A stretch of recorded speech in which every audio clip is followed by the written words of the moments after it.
If I close my eyes, I can still hear it. The jingle of keys between my fingers, the steady clatter of the typewriter, the chapel bell tolling the end of 6 o'clock Mass. For over 30 years, I worked as a parish secretary. I started young, barely, in my 20s, brimming with faith and an unshakable desire to serve. Back then, being part of the church wasn't just a job, it was a calling. I didn't wear a cassock or stand at the altar, but I carried the weight of the sacred in my hands. If you're wondering how it all unfolded, stay with me. This story isn't just mine, it belongs to every soul who's ever trusted a place they thought was safe.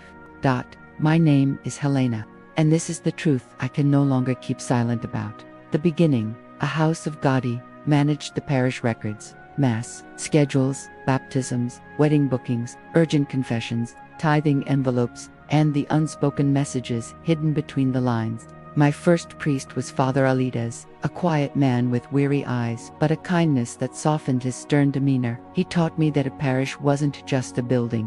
It was a home, and we tended to it as carefully as we tended our own souls. Over time, I became more than a secretary. I was a confidant. Elderly women sought me out when shame kept them from speaking directly to the priests. Young couples asked for advice before stepping into the confessional. And the priests themselves, the years, so many of them entrusted me with tasks that went far beyond paperwork. I knew every corner of that parish, every key, every silence. At first it was all light. I took pride in my work, even during the cold dawns when I prepared the hall for novenas, or copied the names of the deceased by hand. It was backstage labor, but to me, it was sacred. I truly believed God was in the details, the wax of the candles, the weight of a grieving widow's gaze. When parishioners would say, "Donna Helena, you're the heart of this place," my chest swelled. I believed it, but years passed, and slowly, I began to see cracks in the stained glass. The first shadow, the first time something felt wrong. I was 35. I was organizing the sacristy closet, sorting through old baptismal records, when I overheard a hushed conversation through the half-open door. Two priests stood in the anteroom, one new, fresh from a neighboring town, the other our vicar, a man revered for his fiery sermons and impeccable robes. "Be careful what you say, Father Marcello," the vicar murmured. "Here, we learn to keep quiet more than we speak. Not everything that's right can be said aloud." The words froze me. It wasn't just the warning, it was the tone, the unspoken implication that some truths were better left buried. I forced myself to return to my work, but the sentence clung to my memory like dust on a forgotten relic. After that, I noticed other things. Priests who fell silent when I entered a room, meetings I was no longer invited to, files that disappeared, envelopes passed hand to hand with no explanation.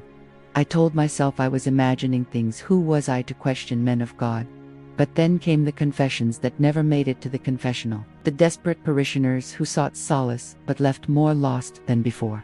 The wealthy donors who were ushered into private meetings while the poor waited in line. A veneer of piety hid something rotten beneath.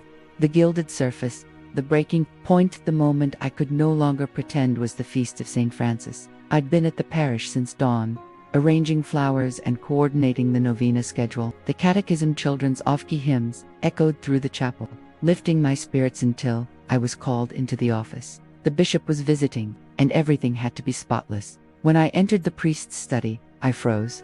A man in a suit I didn't recognize was counting a thick stack of cash on the desk. The priest barely glanced up. "Helena, just leave the papers there." I obeyed, but my hands shook. No one mentioned the money afterward. No record in the donation ledger. It was as if it had never existed. From then on, I watched in silence. I saw influential parishioners welcomed after hours, doors locked behind them. I noticed donation amounts that didn't match the official reports. I heard whispers among the older staff, "Some things are better left untouched." And then, the day I found the ledger, the truth in ink tucked in a forgotten drawer, was a spreadsheet: donation records. But the numbers were too high, the names unfamiliar. Corporations, anonymous investors. And in the margin, scribbled in haste, "Direct transfer via Miguel. Do not record, Miguel." The bishop. My hands trembled as I hid the page in my Bible. This wasn't just suspicion, it was proof. The faithful dropped their coins into the collection box, believing they were supporting God's work. But where was the money really going? The reckoning. I wasn't naive.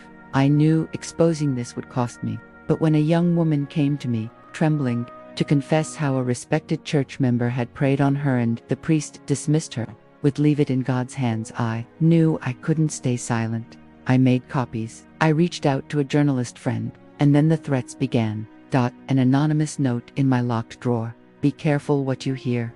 A photo of my grandson left on my desk. A late-night call. Who challenges the church, loses, but the truth, once freed, is a fire that can't be smothered. The aftermath. The story broke. The diocese scrambled. A new bishop called me in, not to intimidate, but to listen. For the first time, I spoke without fear. Faith shouldn't demand silence. True holiness doesn't hide in shadows. If you've ever doubted what you've seen in sacred spaces, know this: you're not alone. The house of God should have no locked doors. This is my story, but it's yours too, Helena.